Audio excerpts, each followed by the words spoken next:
अरणि मंथन के द्वारा, वेद मंत्रों के द्वारा प्रतिष्ठित हुए और यज्ञ पुरुष भगवान श्री रघुनंदन आज उनका कथा के माध्यम से प्रादुर्भाव। ये भगवान की कथा हमारे मन को, हमारे चित्त को पवित्र कर देती है। तन को पवित्र करने के बहुत से साधन हैं। गंगा स्नान करो, तन पवित्र हो जाएगा। त्रिवेणी में स्नान करो, तन पवित्र हो जाएगा। पवित्र नदियों में, तीर्थों में जाकर के स्नान करने पर तन पवित्र हो जाएगा। तन को भीतर से भी पवित्र करना है तो शास्त्र कहता है पंचगव्य पी लो, हड्डी के अंदर का भी पाप समाप्त हो जाएगा। इसलिए यज्ञ में जो यजमान बनता है पहले दिन उसे पंचगव्य पिलाया जाता है, शुद्ध हो करके तब यज्ञ में प्रवृत्त हो। यत्वगस्थिगतम पापम देहे तिष्ठति मामके प्रासनात् पंचगव्यस्य दहत्यग्निरिवेन्धनम। जैसे अग्नि ईंधन को जला देती है, उसी प्रकार पंचगव्य हड्डी के अंदर के पाप को भी नष्ट कर देता है। तो पंचगव्य पी लो, हड्डी के अंदर का भी पाप समाप्त हो जाए। लेकिन ये सारा पाप ताप संताप आया क्यों जीवन में, ये विचार पहले करो। जीवन में पाप ताप संताप आया क्यों? क्योंकि हमारा मन दूषित था। मन ही समस्त कर्मों का मूल कारण है। क्यों बोले? मन ही संकल्प करता है, मन ही कहता है ये काम हम करें, तो फिर उस काम को हम करने लग जाते हैं। इसीलिए वेदों ने कहा कि मन एव मनुष्याणाम कारणम बंध मोक्षयोः। मन ही बंधन और मुक्ति दोनों का कारण है। पाप पुण्य जो भी कर्म हमारे जीवन में होता है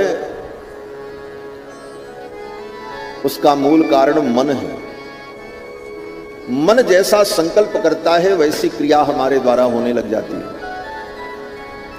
तो कहते हैं गंगा स्नान करके, तीर्थ स्नान करके, पंचगव्य पी करके हम बार बार पाप को नष्ट करते रहें और फिर पाप हो जाए तो हम पवित्र कैसे हो पाएंगे? तो वेदव्यास भगवान कहते हैं मन को पवित्र करो पहले। मन कैसे पवित्र होगा? मन को किस गंगा में स्नान कराएं? इस मन को किस तीर्थ में ले जाएं? तो कहते हैं मन को भगवान की कथा गंगा में स्नान कराओ तो मन पवित्र हो जाए। ये कथा गंगा है। जैसे भगवान के चरणों से निकलने वाली गंगा 3 लोकों को पावन कर देती है,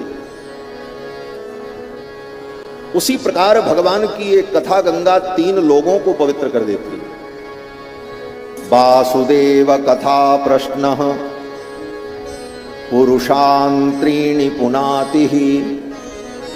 भगवान वासुदेव के विषय में, उनकी कथा के विषय में प्रश्न करने पर 3 व्यक्ति पवित्र हो जाते हैं। कौन कौन?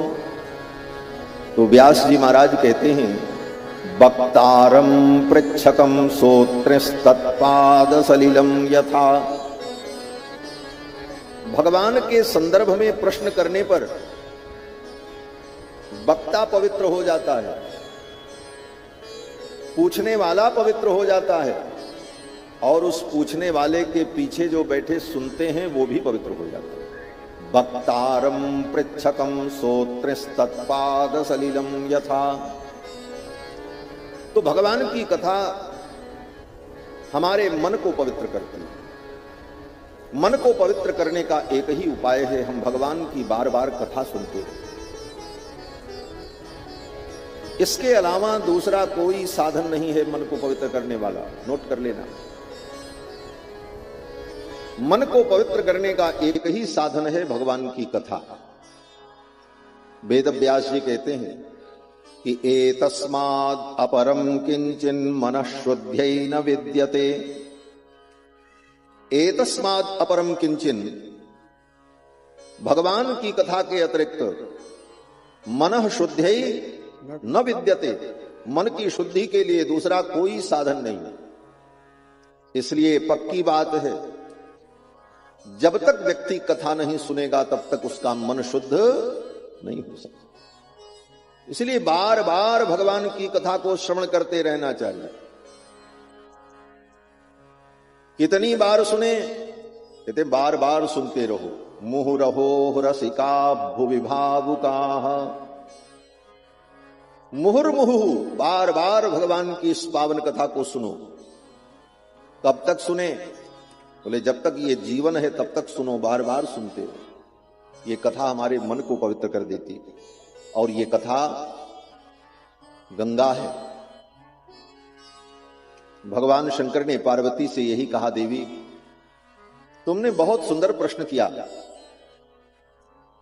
और तुम्हारे इस प्रश्न से जो कथा गंगा प्रवाहित होगी वो कथा गंगा तीनों लोकों को पवित्र करने वाली होगी। पूछहु रघुपति कथा प्रसंगा, पूछहु रघुपति कथा प्रसंगा, सकल लोक जग पावनी गंगा, सकल लोक जग पावनी गंगा, पूछहु रघुपति कथा प्रसंगा, पूछहु रघुपति कथा प्रसंगा, पूछहु रघुपति कथा प्रसंगा, पूछहु रघुपति, पूछहु रघुपति, पूछहु रघुपति कथा प्रसंगा।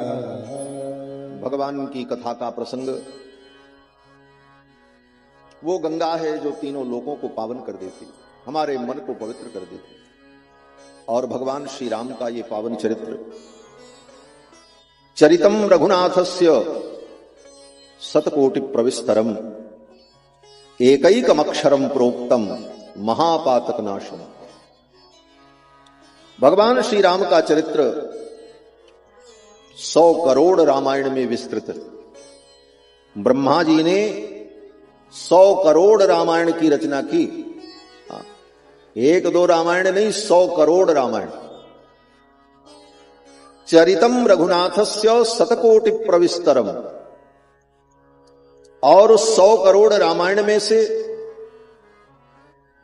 कहते हैं एकैकम अक्षरम प्रोक्तम महापातक नाशम।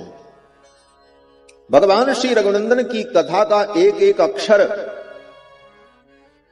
हमारे जीवन के महान से महान पाप को नष्ट करने वाला है, महापातक नाशम।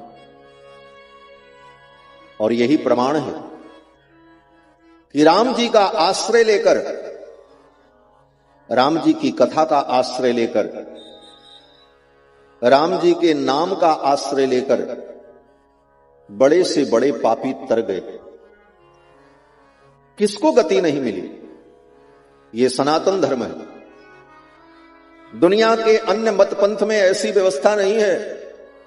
वहां तो तुमने अगर 5 वक्त की नमाज नहीं की, रोजा जकात नहीं किया, 5 चीजें जो फर्ज हैं वो फर्ज तुमने अदा नहीं किया तो तुम जहन्नुम में चले जाओ। लेकिन हमारे यहां कहते हैं तुम कितने भी बड़े पापी क्यों न हो, अगर राम जी की शरण में आ गए तो तुम्हारा कल्याण हो जाए। करोड़ों ब्रह्म हत्या लगी हो, लेकिन राम जी की शरण में अगर आ गए तो चिंता मत करो, तुम्हारा भी उद्धार होगा और तुम्हारा भी कल्याण। सनातन धर्म में सबके लिए कल्याण का मार्ग खुला हुआ है। यही सनातन धर्म की व्यवस्था है। कोटि विप्रबध लागी जाहू, आए शरण तजहु नहीं। करोड़ों ब्रह्म हत्या लगी हो, लेकिन कोई शरण में आ जाए तो ठाकुर उसका त्याग नहीं करते। और प्रमाण बोले बड़े बड़े पापी, बड़े बड़े दुष्ट,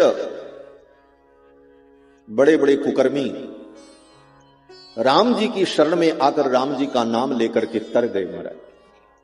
श्री गोस्वामी जी महाराज श्रीमद् रामचरितमानस के अंत में प्रार्थना करते हुए भगवान की इस कृपा का चिंतन करते हैं। कहते हैं कि पाई न कही गति पतित पावन, राम भज सुन सठ मना। गोस्वामी जी कहते हैं, हे मन, अभी मन की बात आई थी ना, ये कथा मन को पवित्र करने वाली है। गोस्वामी जी अपने मन से कहते हैं, हे मन, हे सठ मन, तू विचार कर, राम जी का आश्रय लेकर के किसका उद्धार नहीं हुआ। पाई न के गति पतित पावन, राम भज सुनु सठ मना। पाई न के गति पतित पावन, राम भज सुनु सठ मना। कणिका अजामिल व्याध गिर, गजादि फल तारे घना। कणिका अजामिल व्याध गिर, गजादि फल तारे घना। आभीर जवन किरात कस, स्वपचादि अति अध रूप ते। आभीर जमन किरात कस, स्वपचादि अति अध रूप ते। कही नाम बारक देवी पावन, होहि राम नमामि ते। कही नाम बारक देवी पावन, होहि राम नमामि ते। पाई न के गति पतित पावन, राम भज सुनु सठ मना। सुनु सठ मना, सुनु सठ मना।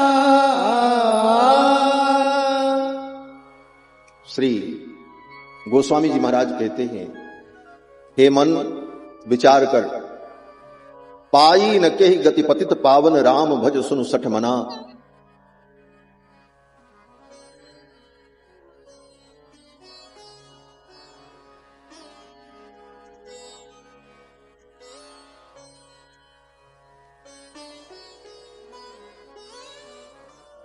गणिका अजामिल व्याध गीध, गजादि खल तारे घना। आभीर जवन किरात खस, स्वपचादि अति अघर उपजे। कही नाम बारक ते पावन, हो ही राम नमामि। राम जी का नाम लेकर, राम जी का आश्रय लेकर ये बड़े से बड़े पापी पावन हो गए, पवित्र हो गए। ऐसा राम जी का ये पावन चरित्र, राम जी का चरित्र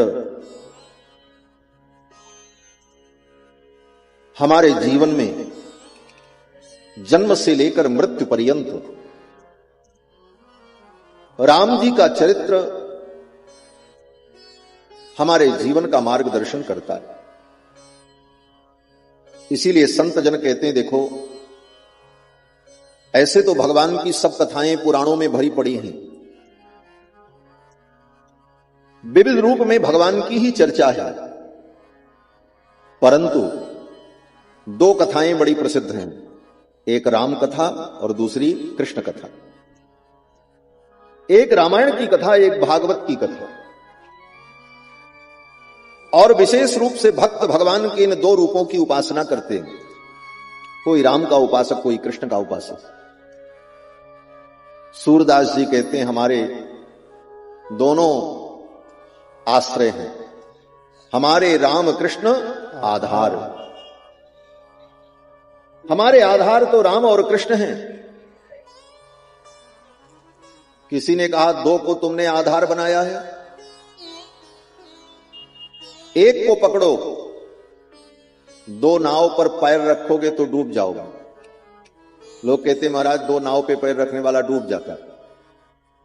तो श्री सूरदास जी कहते हैं कि हमारे राम कृष्ण आधार, सूरदास दो नाव चढ़ो है, कोऊ उतारे पार।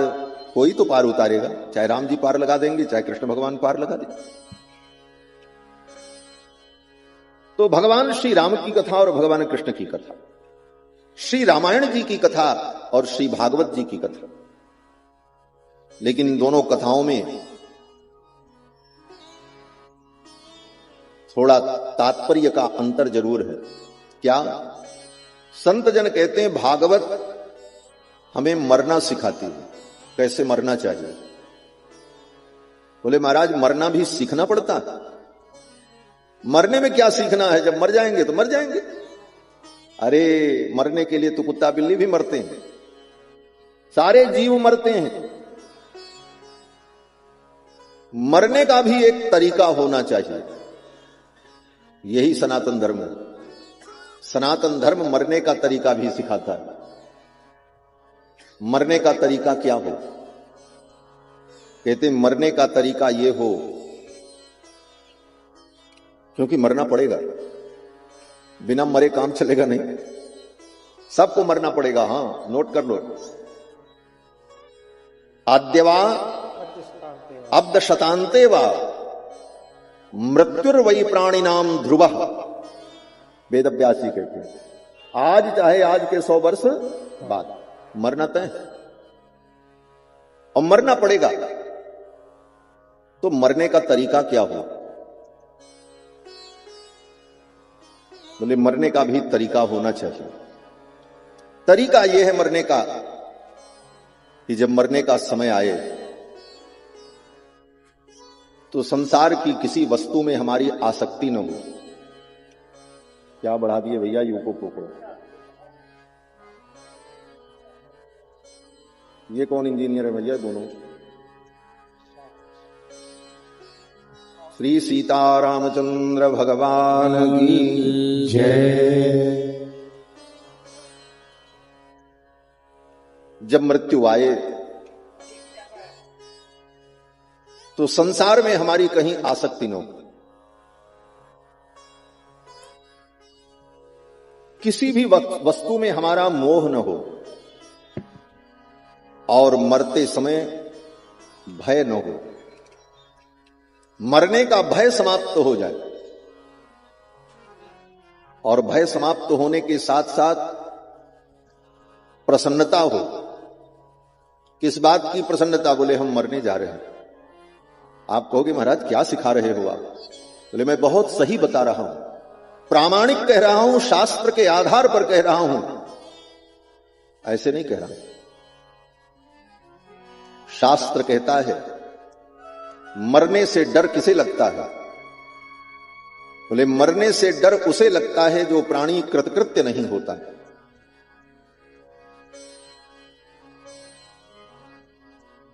प्रायेणा कृतकृत्यत्वात् मृत्युर उद्विजते जनाः। मृत्यु का भय किसे होता है? बोले जो प्राणी कृतकृत्य नहीं होता। और जो कृतकृत्य हो गया, कहते हैं कृतकृत्या प्रतीक्षन्ते मृत्युम प्रियमिवातिथिम। जो कृतकृत्य प्राणी है वो अपनी मृत्यु की प्रतीक्षा करता है, जैसे कोई अतिथि आने वाला हो। आपके घर कोई अतिथि आने वाला हो तो बड़ी प्रसन्नता होती, तैयारी करो, चादर बिछाओ, पानी क्या पिलाएंगे, माला ले आकर के रखो, थोड़ा सफाई करो, तैयारी करो, यहां कुर्सी लगाओ, वहां कुर्सी लगाओ, इतना उत्साह क्यों? बोले अतिथि आ रहा है। शास्त्र कहता है जिसने अपने मानव जीवन के कर्तव्य को पूर्ण कर लिया वह व्यक्ति अपने मृत्यु से नहीं डरता है, अपितु मृत्यु के आने पर उसका सहर्ष स्वागत करता है। कृतकृत्याः प्रतीक्षन्ते मृत्युम प्रियमिवातिथिम, जैसे कोई अतिथि आ रहा हो। कबीर दास जी भी यही कहते हैं कि मरने से सब जग डरे, मरने से सब जग डरे मेरे मन आनंद, और कब मरी हो कब भेंटी हो पूर्ण परमानंद। कबीर दास जी कहते हैं कब मरूंगा और कब पूर्ण ब्रह्म परमात्मा से भेंट होगी, हमें तो आनंद होगा। तो मृत्यु का तरीका यह हो कि मरने के समय भय न हो, प्रसन्नता, और बोले हृदय में भगवान का भाव हो, वाणी में भगवान का नाम हो, मुख में चरणामृत हो, गले में तुलसी की माला हो, मस्तक पर उर्ध्वपुंड लगा हो और आसपास में वैष्णव लोग, भक्त लोग बैठकर भगवान की चर्चा कर रहे हों, ऐसी स्थिति में हम अपने प्राणों का त्याग करें, ये मरने का तरीका है, ये मरने की विधि है महाराज। 7 दिन जब कथा सुनी, सुखदेव भगवान की दिव्य वाणी को श्रवण किया, परिणाम बोले 7वें दिन राजा परीक्षित प्रसन्नता पूर्वक मृत्यु को स्वीकार करने के लिए तैयार हुए। 7वें दिन की कथा में आपने सुना होगा, मैं यहां भागवत सुनाने नहीं बैठा हूं, लेकिन विषय वस्तु को स्पष्ट करने के लिए कह रहा हूं। राजा परीक्षित जब मरने लगे, सुखदेव जी कथा सुना करके चले गए, तो राजा परीक्षित ने यही कहा कि सिद्धोस्मि अनुगृहीतोस्मि भवता करुणात्मना। हे भगवान, अब मैं सिद्ध हो गया। लोग कहते महात्मा बड़े सिद्ध हो गए। सिद्ध होना क्या है? संसार का मोह टूट जाए, मृत्यु का भय समाप्त हो जाए, आत्मा में परम आनंद और प्रसन्नता की तरंगे उठने लग जाएं, यही परम सिद्धि है। राजा परीक्षित कहते हैं सिद्धोस्मि अनुगृहीतोस्मि भवता करुणात्मना श्रावितो यच्च साक्षात अनादि निधनो हरि। आपने हमें जो सुनाया, इसे सुनकर मैं सिद्ध हो गया, अनुगृहीत हो गया। तो भागवत मरना सिखाती और रामायण, बोले रामायण जीना सिखाती, क्योंकि जीना भी, जब जीवन को जियोगे तभी तो एक दिन मरोगे। ये जीवन और मरण, ये मनुष्य के जीवन का 2 दिन बड़ा महत्वपूर्ण है, और इसी में पूरा जीवन है। एक जन्म का दिन और एक मरण का दिन, और इसी 2 दिनों का महत्व है हमारे जीवन में, और इसी 2 दिन के बीच में जो समय है उसी का नाम जीवन है। इसीलिए संतों ने कहा जीवन 2 दिन का है। भजन करो भाई, ये जीवन 2 दिन का, ये जीवन 2 दिन का। तो भागवत मरना सिखाती हुई, और रामायण, बोले रामायण हमें जीना सिखाती। हमें जीना है तो क्या करना? रामादिवत वर्तितव्यम न रावणादिवत। आचार्य मम्मट अपने ग्रंथ काव्य प्रकाश में कहते हैं कि रामादिवत वर्तितव्यम, हमें जीवन कैसे जीना चाहिए? बोले राम जी के समान। राम जी के चरित्र को सुनने का यही उद्देश्य है कि हम अपने जीवन को राम जी के चरित्र के अनुसार जिएं। इसीलिए रामायण जीना सिखाती। इसीलिए जन्म से लेकर पूरे जीवन राम जी से हम जुड़े रहते हैं। किसी के घर में बच्चे का जन्म होता है तो राम जी के जन्म का ही सोहर गाया जाता है। किसी के घर में विवाह हो तो राम जी के विवाह के गीत ही गाए जाते हैं। कोई दुख हो, कोई विपत्ति हो तो व्यक्ति के मुख से सहज राम नाम ही निकलता है, अरे राम रे राम, ऐसा हो गया। और जब व्यक्ति मर जाता है तब भी यही कहा जाता है राम नाम सत्य है। जन्म से लेकर मृत्यु पर्यंत राम जी का चरित्र हमारे जीवन में मार्गदर्शन करता है। ऐसा राम जी का ये पावन चरित्र श्रीमद् रामचरितमानस, जिसे सुन करके जीव को परम विश्राम मिलता है। रामचरितमानस यही नामा, सुनत श्रवण पाय विश्राम। ये राम कथा हमें विश्राम प्रदान करती है, शांति प्रदान करती है। कल के प्रसंग में आप सभी लोगों ने श्रवण किया कि रावण के आतंक से ये धरती कांपने लगी। धरती का नाम है सर्वसहा, ये सब कुछ सहन करती है। इस धरती पर आप बुलडोजर चलाओ, सहन करती है। मलमूत्र का त्याग करो, ये धरती उसे सहन करती है। अरबों खरबों जीवों के भार को ये धरती सहन करती है। बड़े बड़े पर्वत पहाड़ वृक्षों के भार को ये धरती सहन करती है। लेकिन गौ, ब्राह्मण, देवता और संत, इनसे द्रोह करने वाले जो प्राणी हैं, उनके भार को ये धरती सहन नहीं कर पाती। गौ, ब्राह्मण, संत और देवता, इनसे द्रोह करने वाले के भार को ये धरती सहन नहीं करती। धरती रावण के आतंक से कांपने लगी, क्योंकि रावण ने, देखो, राम का अवतार होने के पहले रावण का अवतार हुआ। बोले रावण का अवतार हुआ? बोले हां, रावण का भी अवतार हुआ है। बहुरी कहो रावण अवतारा, गोस्वामी जी महाराज।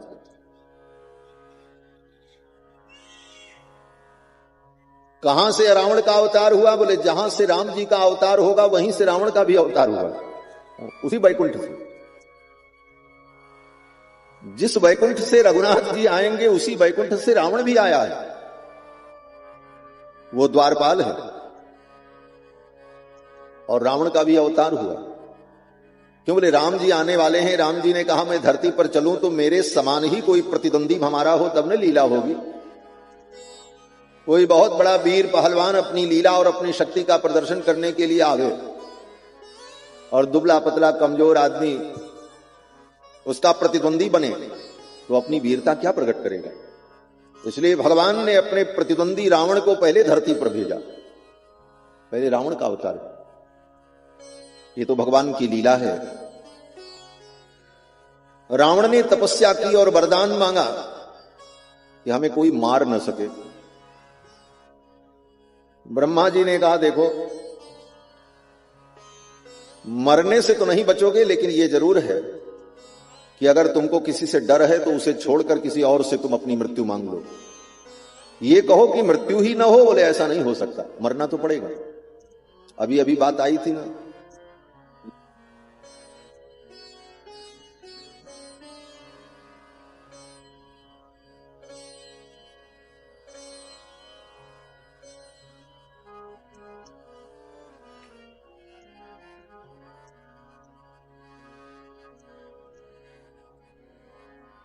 क्या वरदान मांगा ब्रह्मा जी से?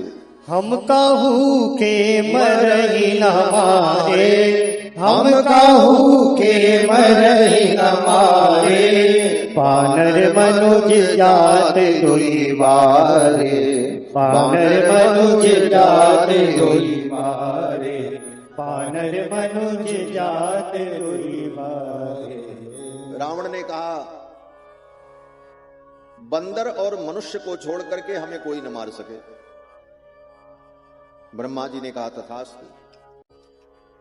ये वरदान रावण ने क्यों मांगा? रावण ने सोचा बंदर हमें क्या मारेगा, बंदर को तो हम ब्रेकफास्ट बना करके खा जाएंगे, बंदर तो उसका बाल भोग है। रावण ने कहा बंदर का तो हम बाल भोग कर जाएंगे, बचे मनुष्य, मनुष्य से डर है। तो रावण ने बुद्धि लगाई, मनुष्य कहते किसे हैं?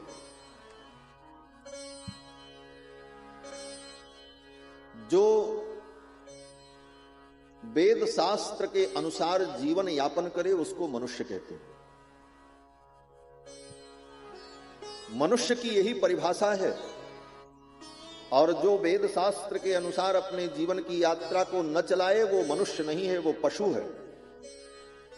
धर्मेण हीनाः पशुभिः समानाः। जो धर्म से हीन होता है वो पशु होता है।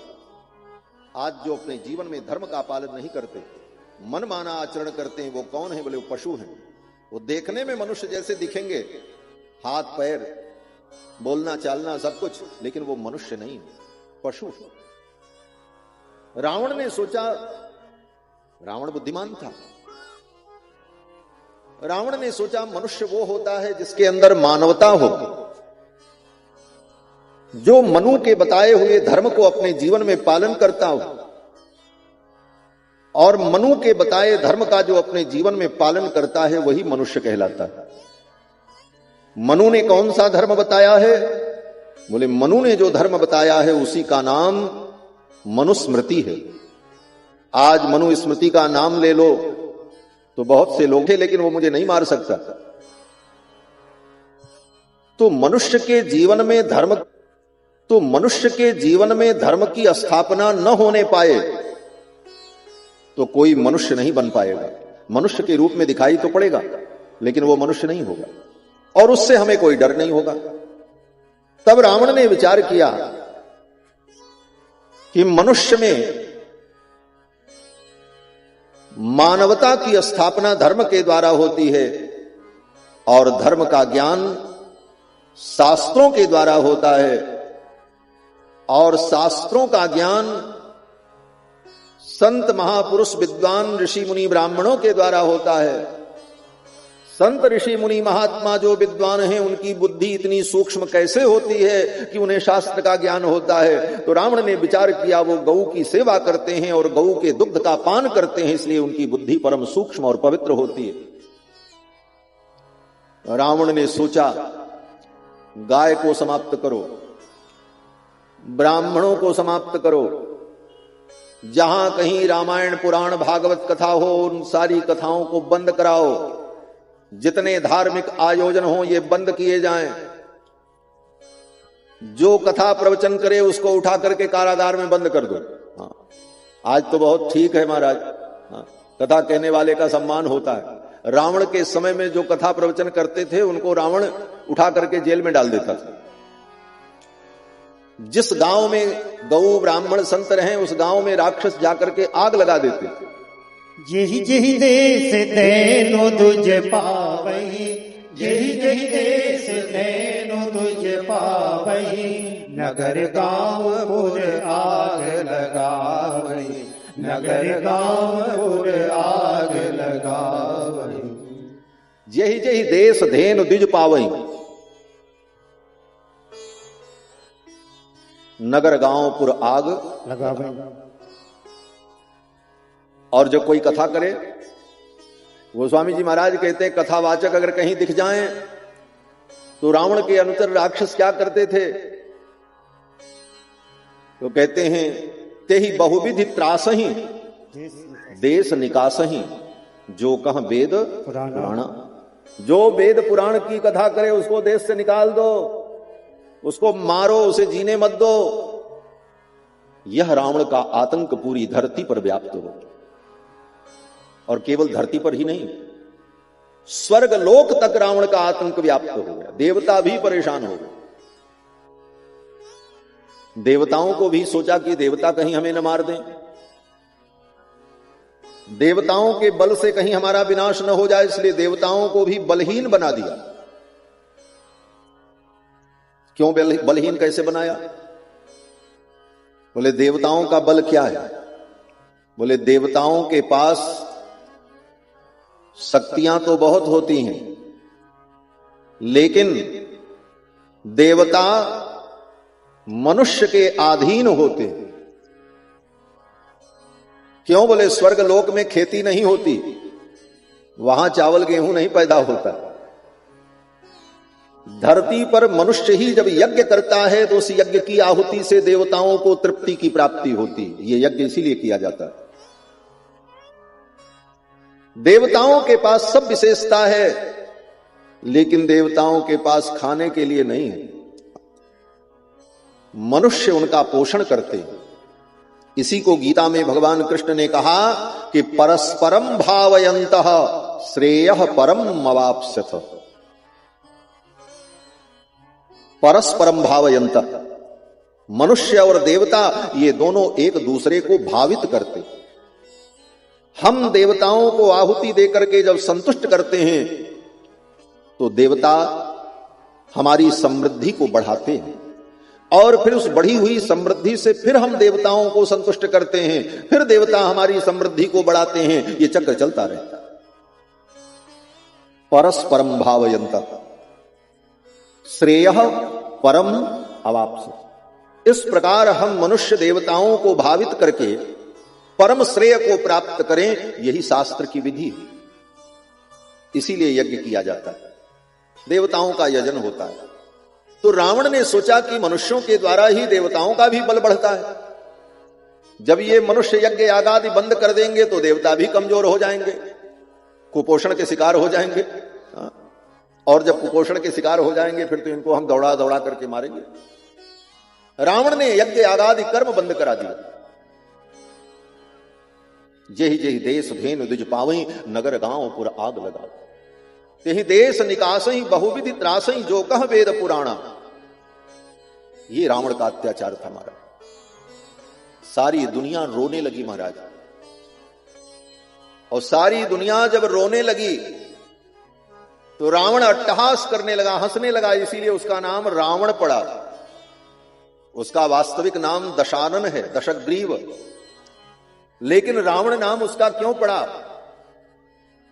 बोले रावयति इति रावण, जिसने सारी दुनिया को रुलाया उसका नाम रावण। रुलाने वाले को रावण कहते हैं। महर्षि वाल्मीकि ने रावण शब्द का जो अर्थ किया, महर्षि वाल्मीकि कहते हैं रावणो लोक रावण, जिसने सारी दुनिया को रावण कराया। रावण करना माने रोना। तो रावण का मतलब जिसने सबको रुलाया, सब रोने लगे महाराज। ये रावण का आतंक था महाराज। लेकिन एक बात और बड़ी महत्वपूर्ण, रावण किसी को धर्म करने नहीं देता था। जहां कहीं धर्म हो उसमें विघ्न करता था। लेकिन रावण स्वयं धर्म करता था। आप कहोगे क्या बोल रहे हैं? बोले बहुत सही बात में बोल रहे हैं। रावण तीनों काल संध्या करता था महाराज। आज के ब्राह्मण 3 काल संध्या नहीं करते। कितने ब्राह्मण ऐसे हैं, पूछो संध्या क्या है, बोले उनको पता ही नहीं है। हाँ।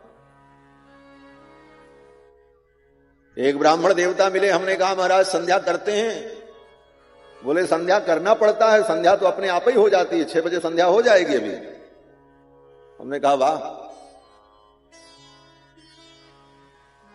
ब्राह्मण अगर संध्या न करे, 3 दिन तक वो लगातार अगर संध्या न करे तो वो पतित हो जाता है। संध्याहीनो असुचिर नित्यः। संध्या न करने वाला ब्राह्मण सदा अपवित्र ही रहता है, तो चाहे जितना नहा ले। रावण तीनों काल संध्या करता था और तीनों संध्याएं 3 समुद्र में जाकर के करता था, अलग अलग दिशाओं में। घर में बैठकर, होटल में बैठकर, गद्दे पे बिस्तर पे बैठ के नहीं, समुद्र में जाकर के स्नान करके तीनों संध्याओं का संपादन करता। सायंकाल प्रातः काल अग्निहोत्र करता था, हवन करता था। वाल्मीकि रामायण पढ़ लेना। और अपने ही नहीं करता था, अपनी लंका में सभी राक्षसों को उसने कह रखा था सब लोग अग्निहोत्र करो। रावण में लंका में जितने राक्षस थे रोज अग्निहोत्र करते थे। ब्रह्म मुहूर्त में लंका में वेद पाठ होता था महाराज। वाल्मीकि रामायण में वर्णन है, श्री हनुमान जी महाराज जब लंका में प्रवेश करते हैं, रात भर जानकी जी का अन्वेषण किया। जब प्रातः काल होने लगा तो हनुमान जी ने क्या देखा? बोले सुस्राव ब्रह्म घोषान सविरात्रे ब्रह्म राक्षसान।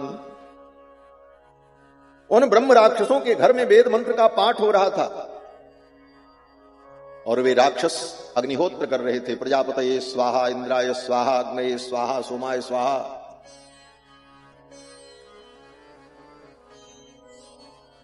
रावण यज्ञोपवीत धारण करता था। आज तो यज्ञोपवीत उतार करके लोग फेंक देते हैं, और न फेंकें तो ऐसी व्यवस्था हो गई है कि यज्ञोपवीत उतरवा दिया जाता है। आज ही मैं समाचार देख रहा था, कर्नाटक की घटना है। एक कोई बच्चा अपने इधर पूर्वांचल का ही परीक्षा देने गया था और परीक्षा हाल में वो जा रहा था तो वहां के कार्यकर्ताओं ने कहा, जनेऊ पहने हो? बोले हाँ। बोले पहले इसको निकाल के बाहर फेंको तो परीक्षा हाल में जा सकते। 45 मिनट तक उसने बहस की लेकिन उसे नहीं जाने दिया गया। लेकिन वो बालक भी बड़ा धैर्यवान था, उसने कहा परीक्षा छोड़ देंगे लेकिन अपना यज्ञोपवीत नहीं उतारे। परीक्षा छोड़ दी उसने। ये निष्ठा धर्म के प्रति होनी चाहिए, तब धर्म बचेगा। केवल झंडा लेकर के रैली करने से धर्म नहीं बचता। धर्म के प्रति हर व्यक्ति जब कट्टर होगा, हम अपने जीवन में अपने धर्म का त्याग न करें और कहीं हम समझौता न करें, तब धर्म का पालन। रावण सारे धर्म कर्म करता था लेकिन दूसरे को नहीं करने देता था। यही रावण का सबसे बड़ा पाप था। रावण चाहता था धर्म का फल हमको तो मिले लेकिन धर्म को करके लोग सुखी न हो और मैं सब पर शासन करूं। इसलिए रावण ने किसी को धर्म करने नहीं दिया। और इस पाप से जब धरती व्याकुल हो गई, रावण जब चलता था तो धरती कांपती थी। महाराज गोस्वामी जी महाराज कहते हैं, चलत दसानन डोलत अवनी, चलत दसानन डोलत अवनी, करजत गर्भ श्रवई सुर रवनी, करजत गर्भ श्रवई सुर रवनी, चलत दसानन डोलत अवनी, चलत दसानन डोलत अवनी। रावण जब चलता तो धरती कांप। सारे देवता रावण के त्रास से दुखी हो गए। रावण गदा लेकर के स्वर्ग पहुंचा। देवता स्वर्ग छोड़ करके भाग गए। महाराज देवन तके मेर गिर खोहा, देवता लोग जाकर के पर्वत की कंदराओं में छिप गए रावण के भय से। एक व्यक्ति ने कहा, महाराज ये बात समझ में नहीं आई। बोले क्यों समझ में नहीं आई? बोले जो रावण गदा लेकर के स्वर्ग तक जा सकता है, उस रावण से बच करके देवता कहां जाएंगे? कंदरा में छिपने से वो कैसे बच जाएंगे? देवन तके मेर गिर खोहा, पर्वत की कंदराओं में गुफाओं में जाकर के देवता छिप गए। रावण लौट करके चला आया। बोले जो रावण स्वर्ग तक जा सकता था उन कंदराओं में नहीं गया? बोले जा तो सकता था, लेकिन संत जन कहते हैं रावण बड़ा अभिमानी था और अभिमानी व्यक्ति कभी सिर झुका नहीं सकता और कंदराओं का द्वार बहुत छोटा होता है। कंदराओं में गुफाओं में घुसने के लिए सिर झुकाना पड़ता है। रावण ने कहा हम सिर झुका नहीं सकते और कंदराओं का द्वार बहुत छोटा होता है। एक खोपड़ी हो तो घुस जाए, 10-10 खोपड़ी है, कहां घुसे महाराज? इसलिए रावण ने कहा छोड़ो, जाने दो, पड़े रहे यही सिकंदरा में, हम तो चले। ये रावण का तंत्र। स्वर्ग के देवता उसके वशवर्ती हो गए। ब्रह्मा जी समय से आकर के रावण के दरबार में वेद पाठ करते थे। छोटे मोटे पंडित पाठ नहीं करते थे रावण क्या महाराज? गोस्वामी जी की पंक्ति है, किसी अरे गहरे की पंक्ति नहीं है। रावण के दरबार में ब्रह्मा जी वेद पाठ करने आते थे। पंडित भी चुना रावण ने तो कोई कमजोर पंडित नहीं महाराज, चारों वेद के विद्वान ब्रह्मा को चुना। बोले आप हमारे यहां आएंगे और नियम से वेद पाठ करके हमें वेद सुनाएंगे। ब्रह्मा जी समय से जाकर के वेद पढ़ते थे। भगवान शंकर, बोले शंकर जी का तो भगत ही था रावण, लेकिन बड़ा विचित्र भगत था। रावण ने कहा भोलेनाथ आप समय से हमारे यहां आ जाया करें और जिससे मैं आपकी पूजा कर लूं। किसी ने कहा रावण को स्वयं जाकर के भगवान शंकर की पूजा करनी चाहिए कैलाश में। शंकर जी को अपने घर में बुला करके उनकी पूजा करता। किसी ने भगवान शंकर से कहा भोलेनाथ आप अपने चेला से डरते हो, आप अपने चेला के घर अपनी पूजा कराने के लिए जाते हो। अरे चेला घर गुरु के घर में आवे पूजा करे, गुरु अपनी पूजा कराने के लिए चेला के घर में जाए, ये तो मर्यादा नहीं। भगवान शंकर ने कहा पहले यही नियम था, रावण ही आता था मेरे यहां मेरी पूजा करने के लिए, लेकिन हमने ही मना कर दिया, बोले मत आओ, हम ही आ जाएंगे तुम्हारे यहां। बोले क्यों? बोले एक दिन रावण पहुंचा कैलाश में, शंकर जी की पूजा वूजा जब कर लिया तो उसको पता नहीं क्या सूझी, किसी की एक खोपड़ी हो तो उसका कोई ठिकाना, जिसकी 10-10 खोपड़ी उसकी खोपड़ी का क्या ठिकाना, किस खोपड़ी में कौन सी बात चल रही है। रावण ने पूजा की और पूजा करने के बाद रावण ने सोचा लाओ इस कैलाश पर्वत को ही उठाते हैं, देखते हैं इसमें कितना वजन है, और इस पे मेरे आराध्य सर्वाणीपति भगवान शिव विराजमान हैं, इनके सहित इस पर्वत को मैं उठाऊं और देखूं इसमें कितना वजन है। रावण ने अपने 20 हाथ लगाए, कैलाश पर्वत उठाने लगा। ज्यों ही पर्वत को थोड़ा उठाया, पर्वत हिला। पार्वती जी भगवान शंकर के गोद में बैठी थी। वामांके च विभाति भूधर सुता देवा पदा मस्तके। ज्यों ही रावण ने कैलाश को उठाया, पार्वती जी गोद में बैठी थी, वो हिल गई। चंद्रमा सरक करके यहां आ गया। गले में बैठे हुए जो सर्प थे सब फुफकार करने लगे। पार्वती जी घबरा गई। पार्वती जी ने कहा नाथ ये क्या हो रहा है, भूकंप आ गया। भगवान शंकर ने कहा देवी भूकंप नहीं आया, चेला आ गया है। भगवान शंकर ने रावण को बुलाया और कहा इधर आओ, अब आज के बाद कैलाश मत आना, वहीं लंका में रहना। बोले तो पूजा कैसे करेंगे? भगवान शंकर ने कहा मैं आ जाऊंगा, वहीं पूजा कर लेना। जिस चेला के आने से गुरु जी के घर में भूकंप आ जाए, ऐसा चेला तो ना आवे तभी भला। भगवान शंकर ने कहा तुम वहीं रहना, हम आ जाएंगे पूजा करने। भगवान शंकर समय से पहुंच जाते थे अपनी पूजा कराने के लिए। गोस्वामी जी महाराज की पंक्तियां हैं कि वेद पढ़े विधि शंभु सभीत पूजावन रावण सो नित आवे।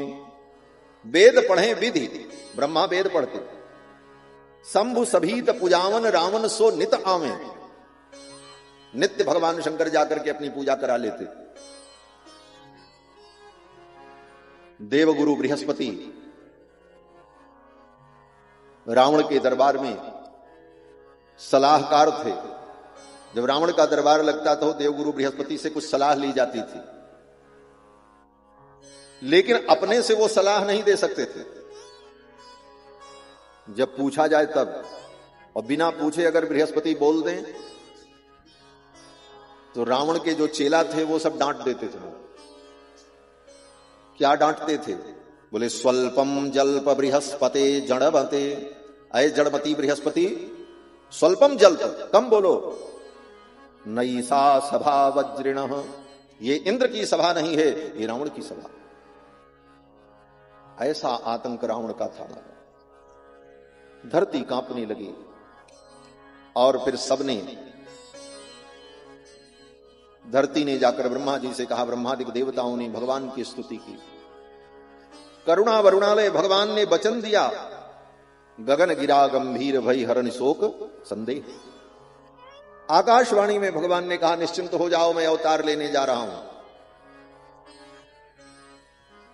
और अवतार लेकर के रावण का समूलोच्छेद कर दूंगा, उसके संपूर्ण परिवार का नाश कर दूंगा, चिंता मत करो। देवता संतुष्ट होकर के चले गए और देवताओं ने अपने अपने अंश से अनेक बंदर भालुओं को उत्पन्न कर दिया भगवान की सहायता के लिए। अब गोस्वामी जी महाराज कहते हैं कि अब चलो अयोध्या की ओर। क्यों? बोले अब अयोध्या में राम जी के आने की तैयारी होने जा रही है। और अयोध्या का वर्णन करते हैं। उस समय त्रेता युग में अयोध्या के राजा महाराज श्री दशरथ जी महाराज, चक्रवर्ती सम्राट, और उनकी 3 रानियां, महारानी कौशल्या, महारानी केकई, महारानी सुमित्रा। श्री गोस्वामी जी के अनुसार तो दशरथ जी की 700 रानियां थी। ये 3 तो पटरानी थी पट्ट महिषी। कुल कितनी रानियां थी? बोले 700 रानियां। जब हमारी किशोरी जी ब्याह करके अयोध्या पहुंची तो मां कौशल्या और श्रेष्ठ माताएं उनको पांव पड़ना सिखाती हैं कि सासू को प्रणाम कैसे किया जाता है। पाल आगन दुल्हनिन सिखावत, 7 सरिस सत माता। 700 माताओं को कैसे प्रणाम करना है, ये सब किशोरी जी को समझाया। तो गोस्वामी जी के अनुसार तो दशरथ जी महाराज की 700 रानियां, और वाल्मीकि जी के अनुसार बोले वाल्मीकि जी ने सीधे आधा कर दिया। वाल्मीकि रामायण में महर्षि वाल्मीकि ने कहा है दशरथ जी महाराज की 350 रानियां थी, और मानस जी में बोले 3 रानियों का वर्णन है। ऐसे चक्रवर्ती सम्राट श्री दशरथ जी महाराज धर्म धुरंधर 2 चौपाइयों में दशरथ जी के व्यक्तित्व का वर्णन गोस्वामी जी महाराज ने किया। अवधपुरी रघुकुल मणि राऊ, वेद विदित तेहि दशरथ नाऊ। अवधपुरी रघुकुल मणि राऊ, वेद विदित तेहि दशरथ नाऊ। धर्म धुरंधर गुण निधि जानी, हृदय भगत मति पारंग पानी।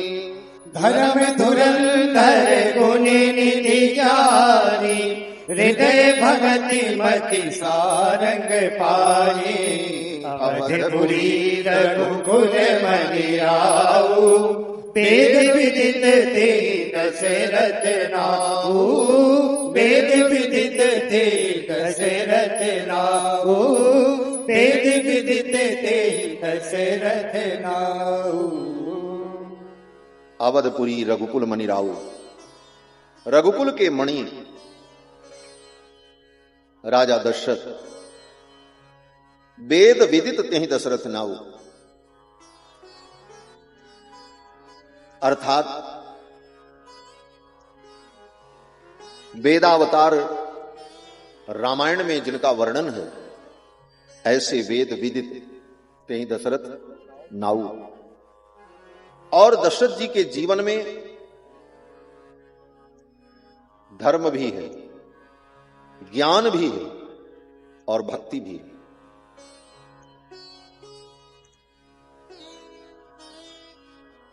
धर्म, ज्ञान और भक्ति, इसी को दूसरे शब्दों में कहा जाए तो कर्म, ज्ञान, भक्ति। और इन तीनों का समन्वय जिसके जीवन में है वही जीवन पूर्ण है। केवल कर्म हो जीवन में, ज्ञान नहीं, बोले वो अपूर्ण है। कर्म हो, ज्ञान हो, लेकिन भक्ति नहीं है, बोले तब भी वो अपूर्ण है। कर्म, ज्ञान, भक्ति तीनों की जीवन में आवश्यकता है। दशरथ जी महाराज के जीवन में तीनों विद्यमान हैं। दशरथ जी बहुत बड़े कर्मनिष्ठ हैं। कर्म की निष्ठा क्या है? आजकल लोग कहते महाराज गीता में भगवान ने कहा है कर्म करो, हम तो कर्म करते। यह शब्द बड़ा प्रसिद्ध है, गली गली में रिक्शा चलाने वाला भी यही बात कह देगा। हाँ, गीता में भगवान ने कहा कर्म करो, हम कर्म करते। बोले गीता में भगवान ने किस कर्म को कहा है और कर्म क्या है, इसको कभी समझा? तुम जो कर रहे हो उसी को भगवान ने कर्म कहा है। कर्म तो चोर भी कर रहा, चोरी कर रहा। चोर कहे हम भी अपना कर्म कर रहे हैं, डाका डालने वाला कहे हम भी अपना कर्म कर रहे हैं, हमारा यही कर्म है, हम तो अपना कर्म कर रहे हैं। ये कर्म की परिभाषा नहीं है। कर्म, जिस कर्म को हम कर्म समझते हैं, नौकरी चाकरी, व्यापार, जीवन यात्रा, जीवन कैसे चले उसके लिए जो हम प्रयत्न करते हैं उसी को हम कर्म कह लेते हैं। वस्तुतः वो कर्म का एक अंग है, लेकिन वो पूर्ण कर्म नहीं। कर्म क्या है? बोले वेदों में, स्मृतियों में ब्राह्मण क्षत्रिय वैश्य शूद्र चारों वर्ण के लिए, ब्रह्मचर्य गृहस्थ वानप्रस्थ संन्यास चारों आश्रम के लिए, स्त्री पुरुष बाल वृद्ध वनिता सबके लिए शास्त्र ने तत्त परिस्थितियों में तत्त लोगों के लिए जो जो कर्म कहा है उसका नाम कर्म है। ब्राह्मण को क्या करना चाहिए, क्षत्रिय को क्या करना चाहिए, वैश्य को क्या करना चाहिए, उन कर्मों का जो वर्णन है उसका नाम कर्म है। और गीता में भगवान ने बार बार यही कहा, अपने उन कर्मों के अनुष्ठान से ही व्यक्ति को सिद्धि की प्राप्ति होती है। स्वकर्मणा तमभ्यर्च, भगवान कहते हैं अपने अपने उन स्वकर्मों के द्वारा लोग परमात्मा की आराधना करके सिद्धि को प्राप्त कर लेते हैं, वो कर्म है। वो कर्म क्या है? बोले संध्या वंदन अग्निहोत्र 16 संस्कार, शुद्धि अशुद्धि का विवेक, श्राद्धादि कर्म, पिंड दानादि कर्म, ये जितने कर्म के विधान वेदों में कहे गए ये कर्म है। इस कर्म की बात कही गई और इन कर्मों का अपने जीवन में समुचित पालन करना चाहिए। दशरथ जी महाराज ने अपने जीवन में समस्त कर्मों का अनुष्ठान किया और ये तो नित्य कर्म है। फिर कर्म के भी बड़े भेद हैं महाराज। कर्म भी 3 प्रकार के होते हैं, 4 प्रकार के होते हैं, नित्य, नैमित्तिक, काम्य, प्रायश्चित। वो कर्म जो नित्य है जिसको करना ही पड़ेगा, आप नहीं करोगे तो दोष लगेगा। नैमित्तिक कर्म वो है जो कोई निमित्त आ जाएगा तो आपको करना पड़ेगा। काम्य, बोले काम्य कर्म वो होता है कि अगर आपको कामना है तो करो, कामना नहीं है तो ना करो, उसमें इतनी सुविधा है। और प्रायश्चित, बोले कोई गलती हो गई आपसे, कोई कर्म बिगड़ गया, अब उस कर्म को ठीक करने के लिए जो कर्म करना है उसका नाम प्रायश्चित कर्म होता है। तो नित्य, नैमित्तिक और प्रायश्चित ये 3 कर्म तो सबको करना पड़ता है। हां, अगर आप निष्काम भक्त हैं, कोई कामना नहीं है संसार में, तो आप काम्य कर्म मत करो। काम्य कर्म क्या है? बोले स्वर्ग कामो अग्निष्टोमेन यजेत, अगर स्वर्ग की कामना है तो अग्निष्टोम यज्ञ करो। अक्षय पुण्य की प्राप्ति करनी है, चातुर्मास से यज्ञ करो। सम्राट बनना है तो अश्वमेध यज्ञ करो। छत्रपति बनना है, वाजपेयी यज्ञ करो। माता के ऋण से उऋण होना है तो श्रौतामणि नाम का यज्ञ करो। ये सब वेदों में लिखा।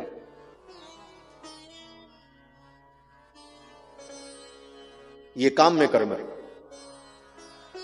तो दशरथ जी महाराज ने अपने जीवन में नित्य, नैमित्तिक, प्रायश्चित सारे कर्मों को किया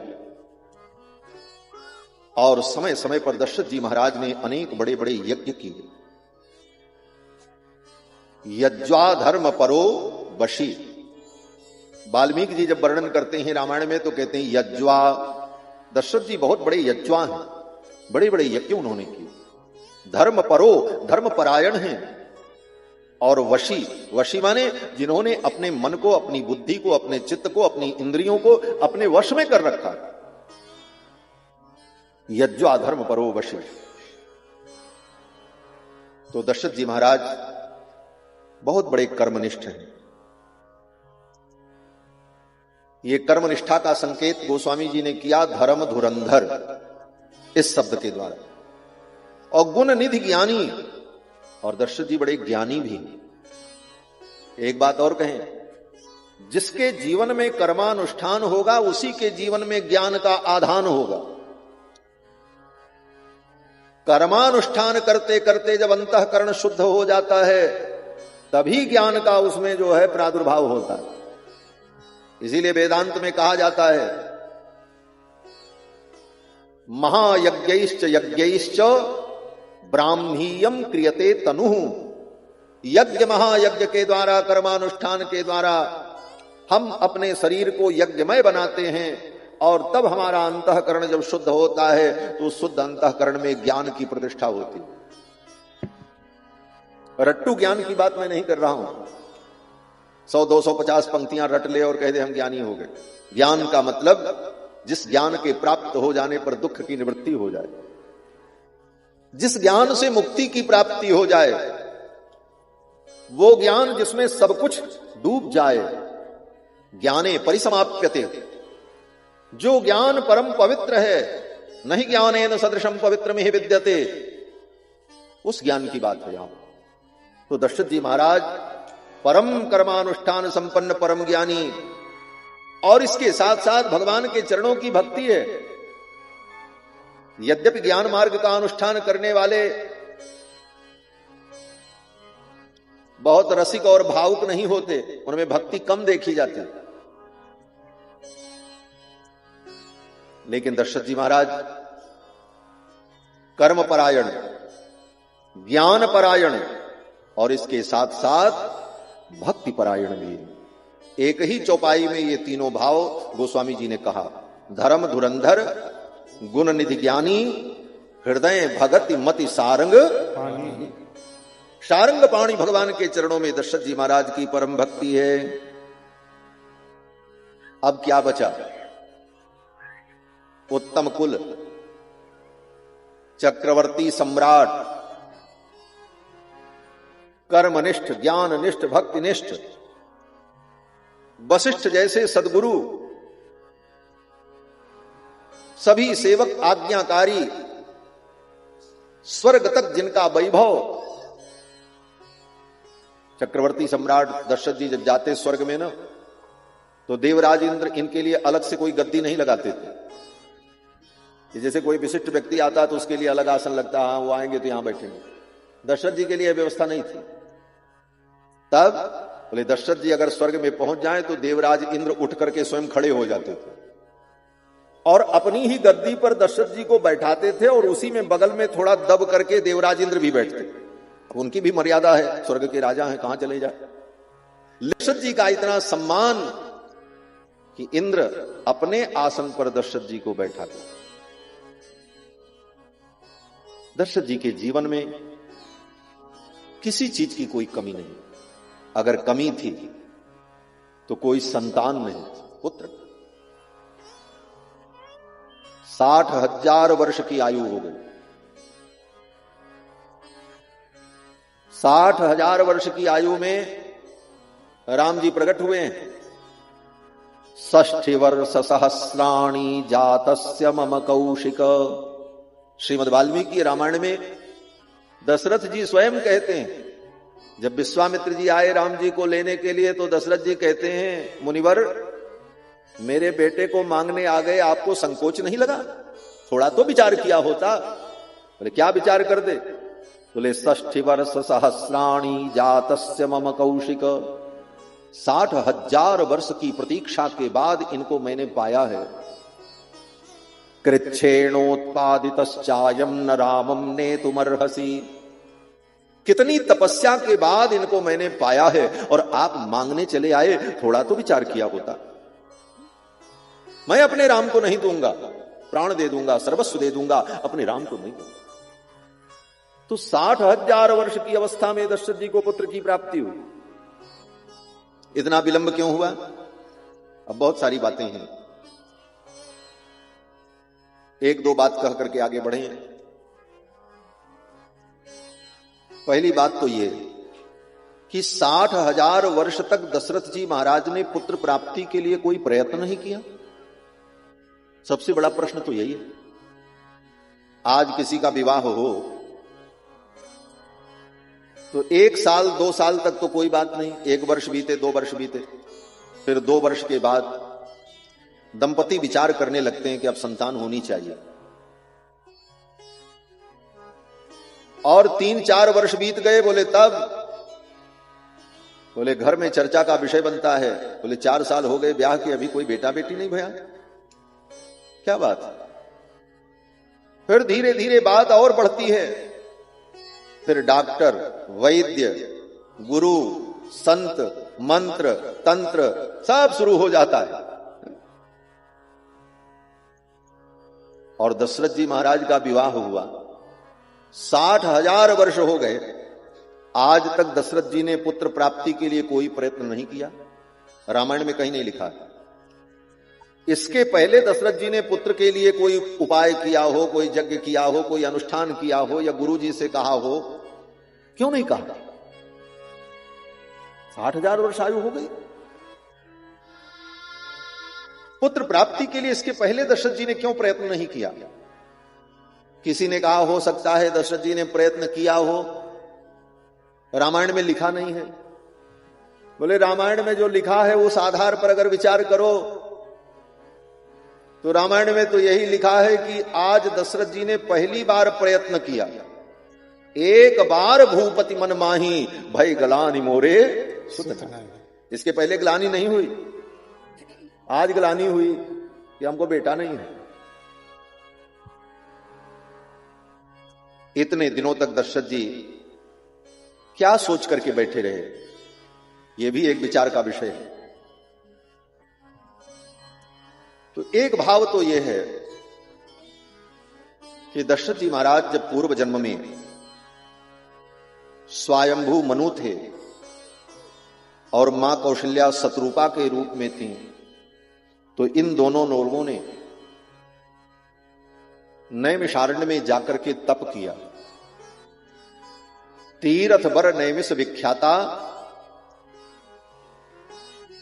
तीर्थ श्रेष्ठ नैमिष में जाकर तप किया 23,000 वर्ष। भगवान प्रसन्न हो गए। भगवान ने आकाशवाणी की कि माग माग बर भई न भवानी। आकाशवाणी हुई, वरदान मांगो, वरदान मांगो। ये सुनते ही स्वयंभू मनु और शत्रुपा का शरीर दिव्य हो गया। 23,000 वर्ष तपस्या करके उनका शरीर जो कृशकाय हो गया था, वो शरीर दिव्य हो गया। मृतक जियावन गिरा सुहाई, श्रवण रंध्र होए उर जब आई। हृष्ट पुष्ट तन भये सुहाए, मानहु अबहि भवन ते आए। स्वयंभू मनु ने कहा, प्रभु आपकी वाणी इतनी मधुर है, तो आपका स्वरूप कितना दिव्य होगा। पहले तो मैं ये मांगता हूं कि मैं आपका दर्शन करूं, आपके स्वरूप को देखूं। भगवान ने कहा, किस रूप में देखना चाहते हो? सब रूप मेरा ही है, किस रूप में मुझे देखना चाहते हो? कौन सा रूप तुम्हें प्रिय है? तो स्वयंभू मनु ने कहा कि जो स्वरूप बस शिव मन माही। जो स्वरूप भगवान शंकर के मन में विराजमान रहता है, जेहि कारण मुनि जतन कराही। बड़े बड़े मुनि महात्मा जिस स्वरूप का दर्शन करने के लिए जतन करते हैं, हम उस रूप को देखना चाहते हैं। जो भुसुंडी मन मानस हंसा, सगुन अगुन जेहि निगम प्रशंसा। देखहि हम स्वरूप भरि लोचन, कृपा करहु प्रणतारति मोचन। भगवान प्रकट हो गए। भगत वचल प्रभु कृपा निधाना, विश्वास प्रगटे भगवान। भगवान प्रकट हुए। भगवान को देखकर स्वयंभू मनु शत्रुपा ने स्तुति की, प्रणाम किया। भगवान ने कहा, वरदान मांगो, क्या चाहिए? जो मांगोगे वो मैं दूंगा, मोरे कछु अदेय नहीं तो भी। तो स्वयंभू मनु ने कहा, प्रभु अगर आप देना चाहते हैं तो आप यही वरदान दे दीजिए कि आपके समान हमें पुत्र प्राप्त हो। चाहूं तुम ही समान सुत, प्रभु सन कवन दुराव। आपके समान पुत्र चाहिए। भगवान ने कहा, भैया हम सब कर सकते हैं, लेकिन एक काम नहीं कर सकते। वे कौन सा काम? भगवान ने कहा, हम सब कर सकते हैं, लेकिन अपने समान दूसरा भगवान कहां से ले आऊं? क्यों? बोले भगवान एक ही होते हैं, दो होते ही नहीं। भगवान से कहो भगवान सब कुछ कर सकते हैं, लेकिन भगवान से कहो कि हे प्रभु आपके जैसा कोई दूसरा भगवान हमको मिल जाए, भगवान कहेंगे ये नहीं हो सकता। भगवान तो एक होते हैं, दो होते ही नहीं। भगवान ने कहा आप सरिस खोजऊं कहां जाई, नृपतव तनय होब मैं आई। अपने समान में ढूंढने कहां जाऊं, मैं ही आपका बेटा बनकर के आ जाऊंगा। मेरे समान तो मैं ही हूं, भगवान के समान कोई नहीं हो सकता, भगवान से ज्यादा कोई नहीं हो सकता। न तत्समोभ्यधिकश्च दृश्यते, भगवान के समान और भगवान से अधिक कोई होता ही नहीं। इसलिए इसको भक्ति के सिद्धांत में भी समझना चाहिए। जो लोग तत्वज्ञ नहीं हैं, संत महापुरुषों के चरणों में बैठकर परंपरागत भक्ति के सिद्धांत को नहीं सुना है, वो लोग भगवान के ही समान दूसरे देवताओं को भी बता देते, बोले भगवान के समान है, जैसे भगवान तैसे ये भी है। भगवान के समान कोई नहीं हो सकता। किसी को अगर आपने भगवान के समकक्ष माना, बोले आपने बहुत बड़ा पाप किया। और भगवान से ज्यादा किसी को आपने माना, बोले उससे भी बड़ा पाप किया। लोग कहते हैं सब देवता एक बराबर हैं। बहुत से लोग पंचदेव को एक समकक्ष मानते हैं, सब बराबर हैं। लेकिन हमारे वैष्णव सिद्धांत में कहा जाता है भगवान के बराबर कोई नहीं है, भगवान के समान कोई हो नहीं सकता। भगवान भगवान है। इसलिए भगवान के समकक्ष किसी को मानना यह भी अपराध है, भगवान से अधिक किसी को समझना यह भी अपराध है। भगवान ने कहा अपने समान में ढूंढने कहां जाऊं, मैं ही पुत्र बन करके आऊंगा। बोले कब आएंगे? तो भगवान ने कहा जब आप अयोध्या के राजा बनेंगे तो हम आपके बेटा बनेंगे। बोले अच्छा। भगवान ने कहा हां हम राजा बेटा बनना चाहते हैं। माताएं कहती है ना हमारा राजा बेटा आ गया बड़े दुलार से। भगवान ने कहा हम भी राजा बेटा बनना चाहते हैं, लेकिन ऐसे वैसे राजा के बेटा नहीं बनना चाहते जी। बोले तब? बोले अयोध्या के जो राजा हों उनके हम बेटा बनना चाहते। होई हूं अवध भुवाल तब मैं होब तुम्हार से। स्वयंभू मनु ने कहा हम क्या करें? भगवान ने कहा तब तक स्वर्ग में जाकर सुख भोगो, और जब त्रेता युग आएगा तो आप अयोध्या में दशरथ के रूप में जब प्रकट होगे तो मैं आपका बेटा बनने आऊंगा। तो स्वयंभू मनु ही महाराज दशरथ हैं, और उन्हें यह पता है कि भगवान ने कहा था मैं बेटा बनकर के आऊंगा। और भगवान तो झूठ बोलते नहीं, भगवान ने कहा हम बेटा बनकर के आएंगे। तो दशरथ जी भी निश्चिंत रहे, बोले जब भगवान ने कहा है तो आएंगे, आज नहीं आएंगे कल आएंगे। इसीलिए 60,000 वर्ष तक दशरथ जी ने पुत्र प्राप्ति के लिए कोई प्रयत्न नहीं किया, भगवान के वचनों पर भरोसा करके प्रतीक्षा करते थे। बोले बड़ी प्रतीक्षा की? बोले हां, जो देर तक प्रतीक्षा करता है उसे बड़ा फायदा मिलता है महाराज। एक कहावत है ना, देर आए दुरुस्त आए। 60,000 वर्ष तक दशरथ जी ने प्रतीक्षा की एक पुत्र की। भगवान ने उस समय यह नहीं कहा था कि हम 4 पुत्र के रूप में आएंगे। भगवान ने तो यही कहा था ठीक है हम आपके पुत्र बन करके आएंगे। दशरथ जी तो यही जान रहे थे कि एक पुत्र होगा, लेकिन इतनी प्रतीक्षा की, देर तो लगी, लेकिन प्रतीक्षा का फल क्या हुआ? बोले 4 पुत्र प्राप्त हुए। इस कारण से दशरथ जी ने आज तक कोई प्रयत्न नहीं किया। फिर भगवान आए क्यों नहीं? भगवान ने कहा था तो उन्हें आना चाहिए था। बोले भगवान आने को तैयार बैठे हैं, लेकिन भगवान ने विचार किया कि अगर ऐसे ही मैं चला जाऊं तो गुरु की मर्यादा समाप्त हो जाएगी। गुरु की मर्यादा? बोले हां, गुरु की कृपा के बिना भगवान की प्राप्ति नहीं होती। भगवान ने सोचा जब तक गुरुदेव वशिष्ठ की इन पर कृपा न हो तब तक मैं कैसे जाऊं, गुरु की कृपा का कारण बनाऊं तब मैं जाऊं। इसीलिए भगवान भी प्रतीक्षा कर रहे थे। एक दिन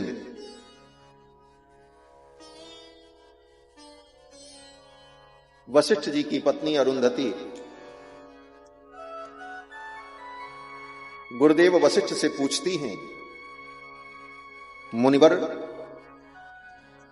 आप जैसे योग्य आचार्य को पाकर, आप जैसे योग्य महापुरुष को, गुरु को पाकर आज तक राजा दशरथ की पुत्र प्राप्ति की कामना पूर्ण नहीं हुई।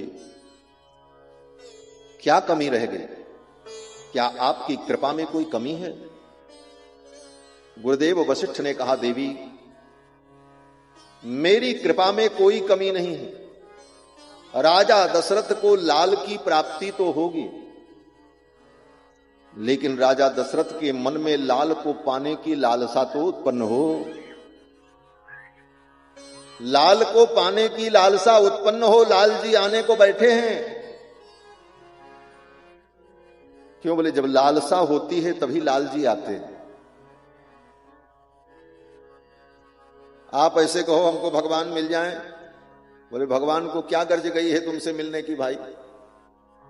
भगवान कहते हैं, जिस दिन मेरी प्राप्ति की सच्ची लालसा उत्पन्न हो जाएगी तुम्हारे मन में, उस दिन मैं तुम्हारे सामने आ जाऊंगा। श्रीमद् भागवत में वर्णन है, गोपियां भगवान के वियोग में व्याकुल होकर के जब ढूंढती रहीं और उनकी लालसा रो पड़ी, तो भगवान को प्रकट होना पड़ा।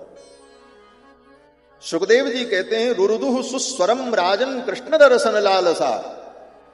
कृष्ण दर्शन की लालसा से गोपियां जब रो पड़ी, तो गोविंद कृष्ण उनके सामने प्रकट हो गए। तासा मां विर्भूत क्षौरिस्मयमान मुखाम्बुजः पीतांबर धरस्रग्वी साक्षान मनमथ मनमथ। तो भगवान को पाने की लालसा उत्पन्न हो, यह बहुत जरूरी है।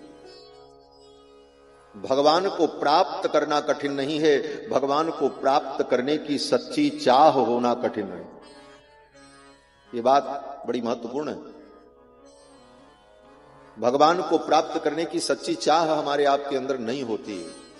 चर्चा कर लेते हैं, थोड़ी देर भगवान की चर्चा में रहते भी हैं, फिर वही संसार के प्रपंच में लगे रहते हैं। कभी मन को ऐसा नहीं होता कि भगवान अभी तक मिले नहीं।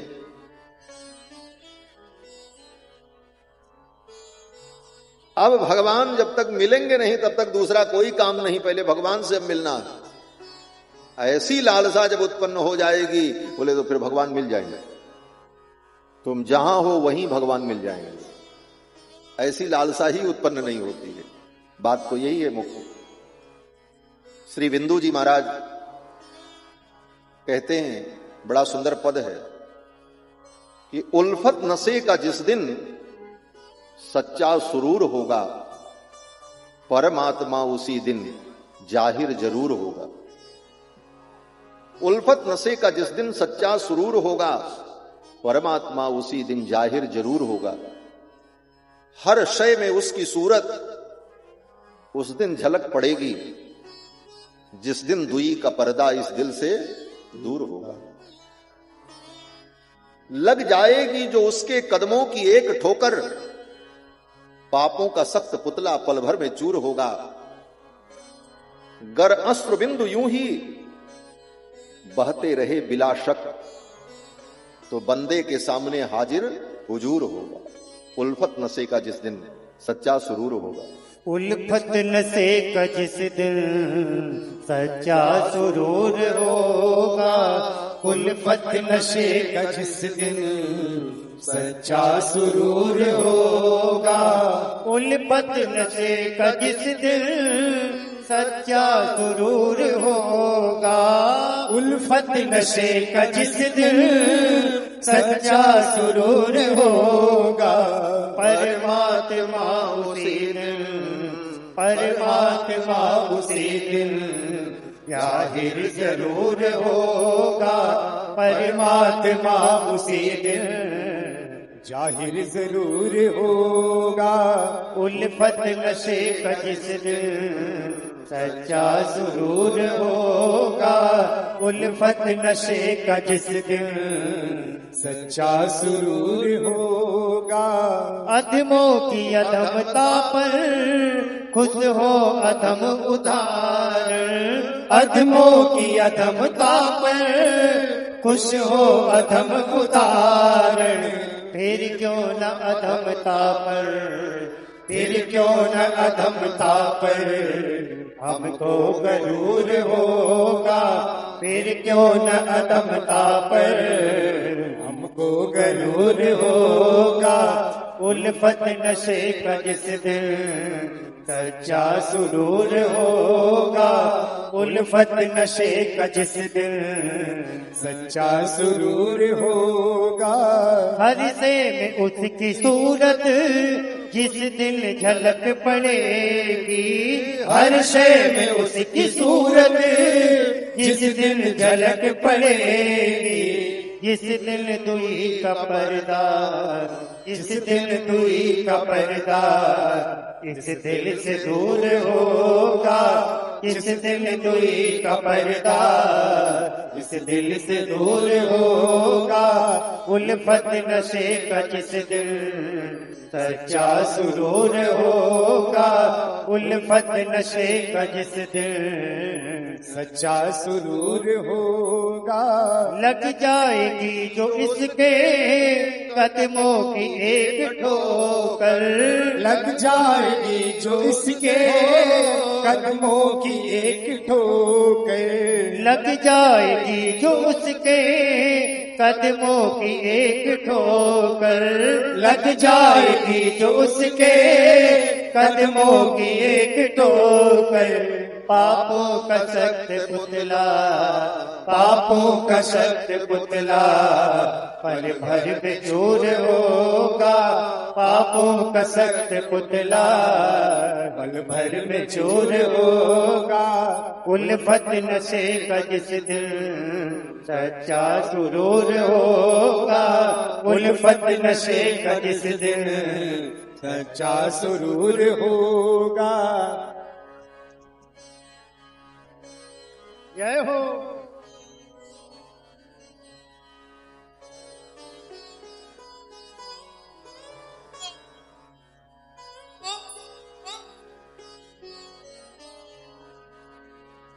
कर अश्रु बिंदु यूं ही बरसेंगे तो विनाशक, कर अश्रु बिंदु यूं ही बरसेंगे तो विनाशक। बंदे के सामने वो, बंदे के सामने वो हाजिर हुजूर होगा। बंदे के सामने वो हाजिर हुजूर होगा। बंदे के सामने वो हाजिर हुजूर होगा। बंदे के सामने वो हाजिर हुजूर होगा। उल्फत नशे का जिस दिन क्या सुरूर होगा।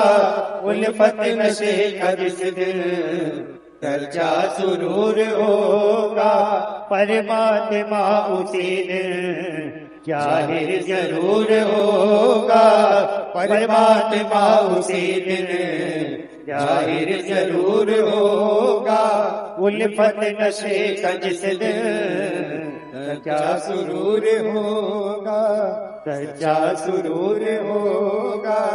सच्चा सुरूर होगा। बोलो श्री सीतारामचंद्र भगवान की जय। आज हमने कहा था शक्ति लगा करके जय घोष करो। लगता है आप लोग रावण से डरते हो क्या? रावण के राज्य में कोई जय नहीं बोल पाता था। अगर रावण से कोई डर है तो चिंता मत करो, रावण तो त्रेता में ही मर चुका है। पूरे उत्साह के साथ जय घोष करें। बोलो श्री सीतारामचंद्र भगवान की जय। श्री हनुमान जी महाराज की जय। जय जय सीताराम।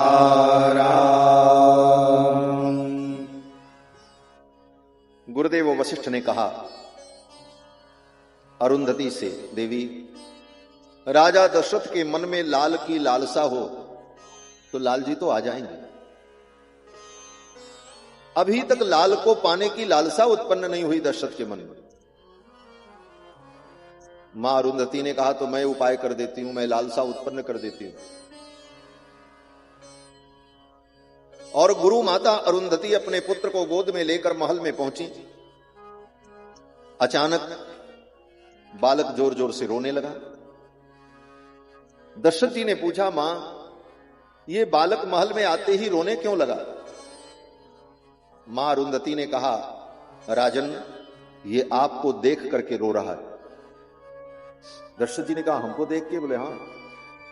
बोले हमें देख करके क्यों रो रहा है? मां अरुंधति ने कहा, राजन ये रो करके आपसे पूछना चाहता है। बोले क्या पूछना चाहता है? मां अरुंधति ने कहा, ये मेरा बालक पूछना चाहता है कि महाराज आप तो मेरे पिताजी के जजमान हो, आपका तो कोई बेटा नहीं है, मेरा जजमान कौन बनेगा? मैं किसका पुरोहित बनूंगा? ये तो मेरी जजमानी है, लगता है ये जजमानी आगे खत्म हो जाएगी। दशरथ जी को महाराज ये बात लग गई, मेरा वंश कैसे चलेगा? मेरे कुल के देवताओं का पूजन कौन करेगा? नासीद वंशकर सुतः, मेरे वंश की वृद्धि करने वाला कोई पुत्र नहीं। मेरे आचार्य पुत्र को इस बात की चिंता है, मेरा जजमान कौन बनेगा, आने वाली पीढ़ी में जजमान कौन होगा। ये बात दशरथ जी को लग गई और दशरथ जी उसी समय चल पड़े गुरु जी के पास। मानस जी की इस चौपाई में ये सारे भाव विद्यमान हैं। एक बारी भूपति मन माही, एक बार भूपति मन माही, बैगलानी मोहे सुतनाई, बैगलानी मोहे सुतनाई। गुरु ग्रह गया तुरत महिपाला, गुरु ग्रह गया तुरत महिपाला। चरण लागी करी विनय बिताला, चरण लागी करी विनय बिताला। निज दुख सुख सब गुरु ही सुनायो, निज दुख सुख सब गुरु ही सुनायो। कहे वशिष्ठ बहु फिर समझायो, कहे वशिष्ठ बहु फिर समझायो। एक बार भूपति मनमाही, भई गलानी मोरे सुतना। और गुरुदेव के पास चल पड़े। आए गुरु गृह गयो तुरत महिपाला, चरण पकड़ लिया और अपना दुख सुख गुरु जी को सुनाया। निज दुख सुख सब गुरु ही सुनायो। ये अर्धाली हमारे जीवन के लिए बड़ी प्रेरणा स्रोत है। जीवन में दुख और सुख दोनों आते जाते हैं, लेकिन अपना दुख सुख सबको मत सुनाओ। ये पंक्ति कहती है। दशरथ जी ने अपना दुख सुख ऐरे गैरे नत्थु खैरों को नहीं सुनाया, अपने परिजन पुरजन को नहीं सुनाया। किसको सुनाया? बोले गुरु जी को सुनाया। निज दुख सुख सब गुरु ही सुनायो। क्यों? बोले अपना दुख तुम सबको सुनाते चलोगे तो कोई तुम्हारा दुख दूर नहीं करेगा। दुख वहां सुनाओ जहां दुख दूर हो जाए। बाकी जगह दुख सुनाते रहोगे, लोग सुनेंगे, हंसेंगे, मजा लेंगे, कोई तुम्हारे दुख को दूर नहीं करेगा। इसीलिए रहीम जी ने कहा कि रहीमन निज मन की व्यथा, आप ही राखो गोय। सुन इठलई हैं लोग सब, बांट न ले हैं कोई।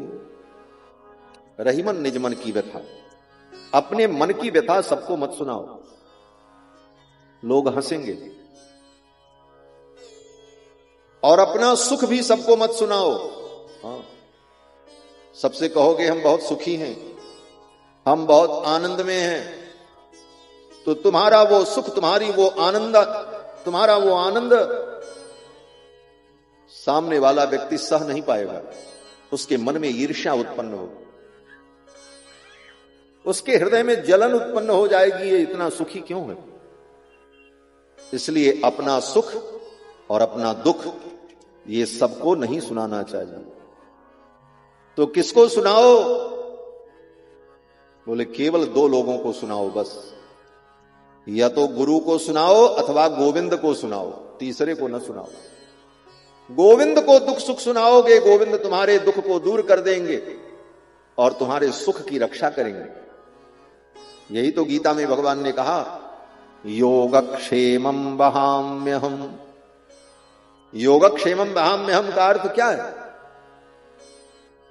भगवान कहते हैं, अनन्यास चिंतयन्तो माम ये जना पर्युपासते तेषां नित्याभियुक्तानां योगक्षेमं वहाम्यहम्। अपने भक्तों के योग और क्षेम का मैं वहन करता हूं। योग माने जो प्राप्त नहीं है वो मैं अपने भक्त को प्राप्त करा देता हूं, और जो उसे प्राप्त है सुख, उसके उस सुख का मैं संरक्षण करता हूं। इसका नाम क्षेम है, योग और क्षेम। योगक्षेमं वहाम्यहम्। तो दुख सुख भगवान को सुनाओ अथवा गुरु जी को सुनाओ। गुरु जी को सुनाओगे तो गुरु जी तुम्हारे दुख को दूर करने का कोई उपाय बता देंगे। भगवान को सुनाओगे, भगवान दुख दूर कर देंगे, गुरु जी दुख दूर होने का उपाय बता देंगे। इसलिए दुख और सुख का वर्णन तो केवल गुरु और गोविंद को ही सुनाना चाहिए। इसलिए दशरथ जी महाराज ने गुरुदेव को अपना दुख सुख सुनाया। निज दुख सुख सब गुरु ही सुनायो। फिर तो वशिष्ठ जी ने तुरंत उपाय बताया। वशिष्ठ जी ने कहा, राजन धैर्य धारण करो, धरो धीर, धैर्य धारण करो। एक बेटा चाह रहे हो, 4 बेटा होंगे। धरहु धीर हुई हैं सुतचारी। और कैसे होंगे? बोले अरे गहरे नथु खैरे नहीं होंगे। बोले तब? बोले त्रिभुवन विदित भगत भयहारी। त्रिभुवन में उनकी कीर्ति होगी और अपने भक्तों के भय का हरण करने वाले होंगे। ऐसे सुंदर पुत्र की प्राप्ति होगी। दशरथ जी की आंखों में आंसू आ गए। गुरुदेव 4 पुत्र होंगे? बोले हाँ। बोले कब होंगे? वशिष्ठ जी ने कहा तुरंत ही थोड़ी होता, अरे कुछ समय लगेगा। कोई जादू मंत्र है तुरंत बेटा हो जाए? दशरथ जी ने कहा महाराज कब होंगे, कितने दिनों बाद होंगे, कितनी प्रतीक्षा करनी पड़ेगी? वशिष्ठ जी ने कहा ज्यादा नहीं, यज्ञ करना होगा। तो आप यज्ञ कराओ। वशिष्ठ जी ने कहा आज तक सब यज्ञ तो मैंने कराया, लेकिन पुत्र प्राप्ति के लिए जो यज्ञ होगा वो यज्ञ कराने के लिए श्रृंगी ऋषि आएंगे, उनको बुलाना पड़ेगा, और उनके द्वारा जब यज्ञ होगा तो आपको पुत्र की प्राप्ति होगी। फिर तो गुरुदेव वशिष्ठ ने श्रृंगी ऋषि को बुलाया और पुत्र कामेष्टि यज्ञ कराया। श्रृंगी ऋषि वशिष्ठ बुलावा, श्रृंगी ऋषि वशिष्ठ बुलावा, पुत्र काम शुभ यज्ञ करावा, पुत्र काम शुभ यज्ञ करावा। देखो मानस जी में, रामायण में वर्णन है, श्रृंगी ऋषि ने पुत्र कामेष्टि यज्ञ कराया, लेकिन पुत्र कामेष्टि यज्ञ के पहले अश्वमेध यज्ञ हुआ और अश्वमेध यज्ञ के बाद तब पुत्र कामेष्टि यज्ञ कराया। वाल्मीकि रामायण में ऐसा ही वर्णन। और पुत्र कामेष्टि यज्ञ जब हुआ और मंत्र पढ़ करके आहुति दी गई तो अग्नि देवता चरु लेकर के प्रकट हो गए। क्यों? कहते हैं देखो, दैवाधीनम जगत सर्वम, ये सारा संसार देवताओं के अधीन है, और मंत्राधीनं च देवता, और देवता मंत्र के अधीन है। अगर मंत्र शुद्ध है, मंत्र की विधि शुद्ध है, मंत्र का उच्चारण करने वाला शुद्ध है, उसका भाव और उद्देश्य शुद्ध और पवित्र है, तो निश्चित रूप से देवता उसके कार्य का साधन करते। ये भगत शब्द का सारा अर्थ है। भगति सहित मुनि आहुति दीन। भगति सहित, भगति का मतलब यही है, शुद्धता पूर्वक, पवित्रता पूर्वक, श्रद्धा भाव से शुद्ध मंत्र का उच्चारण करके, यही भक्ति है। भगत सहित मुनि आहुति दीने। और परिणाम क्या हुआ? बोले अग्नि देवता चरु लेकर के प्रकट हो। भगति सहित मुनि आहुति दीने, भगति सहित मुनि आहुति दीने, प्रगटे अग्नि चरु कर लीने, प्रगटे अग्नि चरु कर लीने। जो वशिष्ठ कछु हृदय विचारा, जो वशिष्ठ कछु हृदय विचारा, सकल काज भासित तुम्हारा, सकल काज भासित तुम्हारा। यह अभिबाटते उन प्रजाई, यह अभिबाटते उन प्रजाई। यथा जोग जय भाग बनाई, यथा जोग जय भाग बनाई। तब अदृश्य भय पावक सकल सभई समुझाई, तब अदृश्य भय पावक सकल सभई समुझाई। परमानंद मगन पर हर्ष न हृदय समाये, परमानंद मगन पर हर्ष न हृदय समाये, हर्ष न हृदय समाये, हर्ष न हृदय समाये। अग्नि देवता पायस लेकर के प्रकट हुए, चरु लेकर। और अग्नि देवता ने कहा, राजन इसे ग्रहण करो। ये पायस, इसे ग्रहण करो, ये पुत्र को प्रदान करने वाला है। प्रजाकरम नृणाम, हे राजन ये प्रजा को देने वाला है, पुत्र को देने वाला है।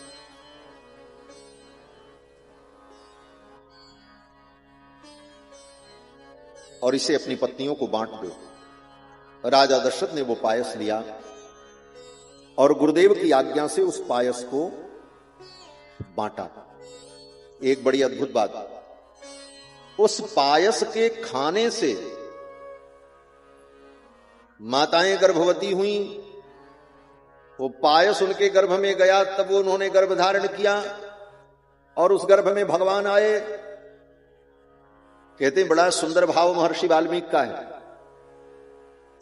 वो पायस देखने में पायस था। पायसम देव निर्मितम प्रजाकरम गृहाणत्वम पायसम देव निर्मितम। अग्नि देवता ने कहा यह पायस पुत्र को देने वाला है, देव निर्मितम। भगवान हरि जो देवताओं के भी देवता हैं, वही पायस बन गए। ये पायस ही भगवान है।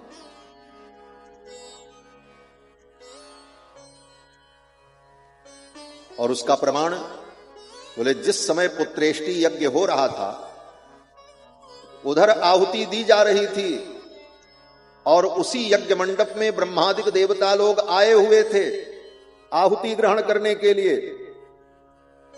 और उन देवताओं की आपस में चर्चा हो रही थी, रावण कैसे मरेगा। ये कथा वाल्मीकि रामायण में।